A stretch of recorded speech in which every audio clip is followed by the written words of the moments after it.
So look, today I just want to share with you a feature that you probably already have on your phone that'll allow you to use your phone as a scanner. Coming right up.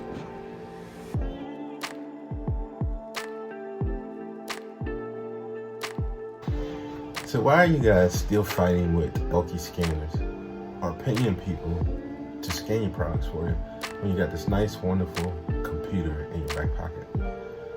iPhone has a great app on it called Note, and within Note, you can actually scan documents and send them.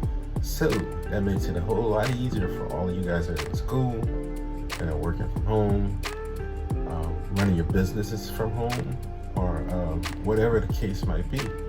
You don't need a bulky scanner. If you're in business for yourself, you might need a scanner. But if even the average person nowadays, we do a lot of things online. Most documents we have to send, we'll send online. And you probably have to go find someone to scan it for you and send it for you. And you also pay to have it scanned. Let's just go straight to the app and walk through it right now. Check it out.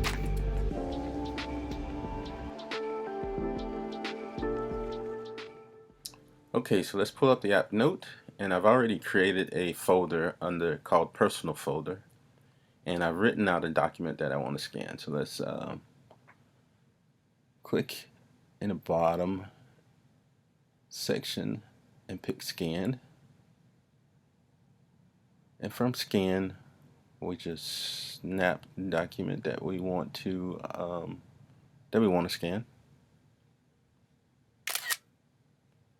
And after we scan it, it will pop up like this. And you can see there's parameters to fit your document in. So since we didn't fit it exactly, we can adjust the edges to get just the portions of the scan that we want to have. Just the portions of the document that we want to include. Once that is done,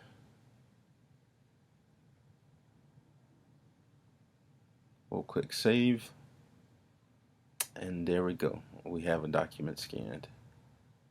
Now if I pull that document up, I can go ahead and, now that I have the document pulled up, I can go ahead and send it wherever I wanted to. I can save it, or I can put it in an email or a message and send a scan. And really, it's pretty much that simple. So from this point, I'm just going to email it. I'm going to email it to myself just to test this thing out. And voila, I've just sent my first scan. So a shortcut method is just to hold the note and press it down till a little screen pops up and hit Scan Document. Okay, so that's the app Note. Why don't you go ahead and hit the subscribe button, hit the bell, the ringer, so you get notified. If you have any questions about how to do something, go ahead and hit me up. This is E from Easy Tech Review. Namaste, everybody.